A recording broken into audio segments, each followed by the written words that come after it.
What's up, y'all? Today I'm going to be showing you why you do not need to hire pest control to come out and fix your rat problem.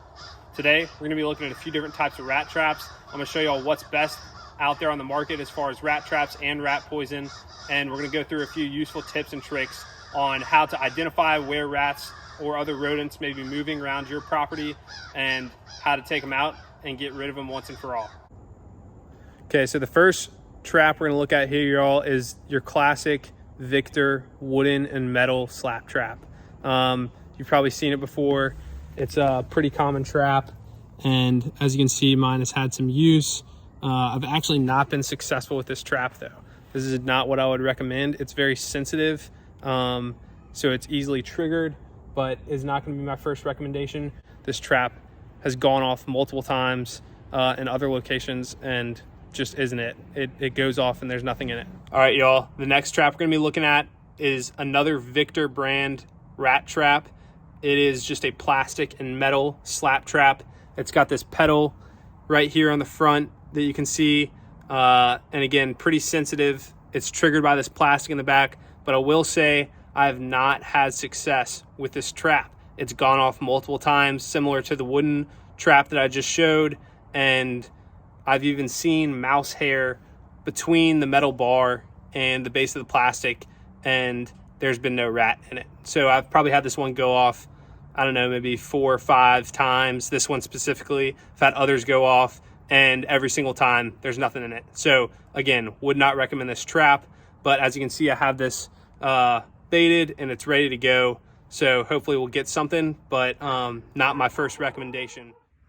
All right, y'all, the next trap we're looking at, this is my favorite right here. It's a little more expensive, but it's definitely worth the price. This is a Tomcat, if you can see it there, Tomcat slap trap.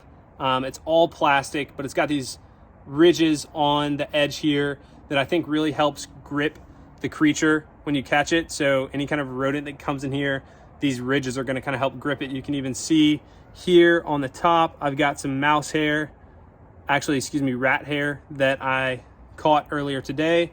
So this one works. I've caught a few rats in here, and it really seems to be the best method as far as traps out there on the market. So I definitely recommend this Tomcat snap trap. It works really well.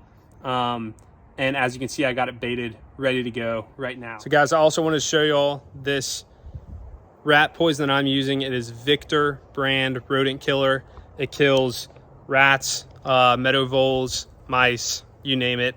It works really well. It kind of has a fishy smell to it, but it's not overpowering, so it's not it's gonna stink really bad in and around your house. I never smell it, but if you smell it directly, it does smell a little fishy. The rodents really love it. They eat it a lot, and as I'll show you here in a bit, they've gone through lots of rat poison here. So this is what I recommend, y'all. They eat it. I've tried the blocks of poison. The blocks do not work as well. I definitely recommend using the pellets like this. They're just more maneuverable, and you can put them, wherever you want to. So right now I'm just going to show you all some different tips and techniques as far as baiting and finding where your rodent activity is and how to stop those rodents from getting in your house and coming around your property. So we live in New Orleans, Louisiana, and if you don't know, as you can see here, there are lots and lots of canals in New Orleans. Now, rats and other rodents love to live in these canals. They love to run along the edge and get whatever rotten, dying material they can eat. And so if you live or your house backs up to or is near a canal, you will most definitely have some sort of rodent activity in your time in that house. So when we first moved into the house, we definitely scoped out our property to see where rodents might be moving. And something we first saw was right along this fence line leading up to the canal. We noticed that there were rats moving along here, especially along this 2x4. You can see some old rat droppings from where they're moving. And again, they like, tight areas like this, and they like living on the canal. So this is a classic area where you might see rodent activity, and any other kind of nooks and crannies where they can run along a wall. They're definitely going to be some rodents if you have rodents in your area. So just keep an eye out for that. This is another good area right here. I probably should put a trap here. I just haven't put one there yet. Another key thing to note, y'all, is that we do have a fruit tree in our backyard. And so if you have a fruit tree or any type of vegetable or fruit plant, you definitely want to keep an eye out for rodents in your backyard. And something you should always do is check the ground. If it's a tree, check the ground for fruit that has fallen and just throw it away. So like we got some here, and I just take it, and maybe not the smartest thing, but probably the easiest for me, I just chuck it back in the canal and let it sink to the bottom in the water out there. Fruit trees and other fruit and vegetables will definitely attract rodents. So make sure you're keeping it clean and get rid of any other food source that the rat might be eating, so that their only food source is the poison that you're putting out if you're going that route, which I definitely recommend. So if you made it to this point in the video, first of all, I just want to say I'm impressed. Second of all, I just want to say thank you for watching.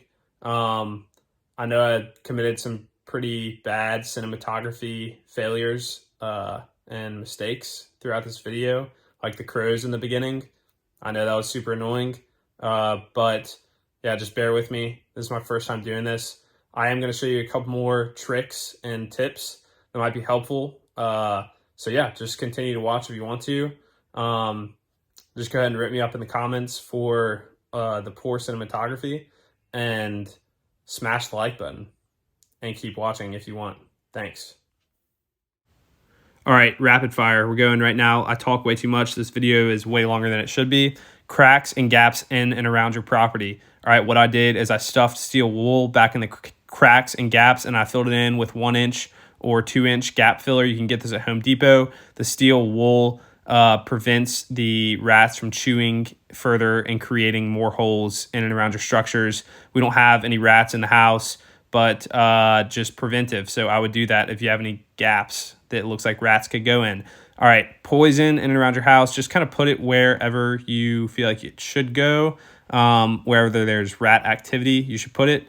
And also just another quick note on baiting. If you can see in this video, I actually took these little poison pellets and I stuffed them in the circles where the bait should go in the traps. If you can see that right there in the circle, there's some green pellets.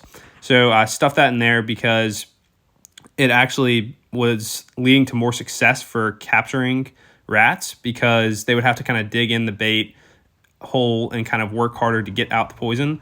And that seemed to be more successful in getting traps set off that actually had rats in them, instead of traps set off with nothing in them. So yeah, stuff the bait down in the hole as far as you can. Peanut butter works, but the poison seems to work pretty well too. So just use that, because it's double kill. If they take the poison and the trap doesn't go off, or I mean, if the trap goes off and there's nothing in there, well, at least they ate the poison. So that's good. All right, y'all. I hope y'all enjoyed that video. Like I said, we've been working at this rodent problem for about a month now, and we've really had a lot of success. Definitely taken out a lot of rats with the poison, and definitely taken out some with the traps as well. So like I said, be vigilant with the poison, put it out, follow the instructions on the packaging itself, follow the instructions for the traps on the packaging. All this stuff can be found at Home Depot or Lowe's. And yeah, get after it. You don't need to hire a pest guy to come out and do this stuff. You can do it yourself. And so please let me know if y'all have comments or questions. Leave a comment. Please like and subscribe. I plan to post more videos on just do-it-yourself home improvement tips and tricks. So thank y'all for watching, and have a great day. Go get some rats.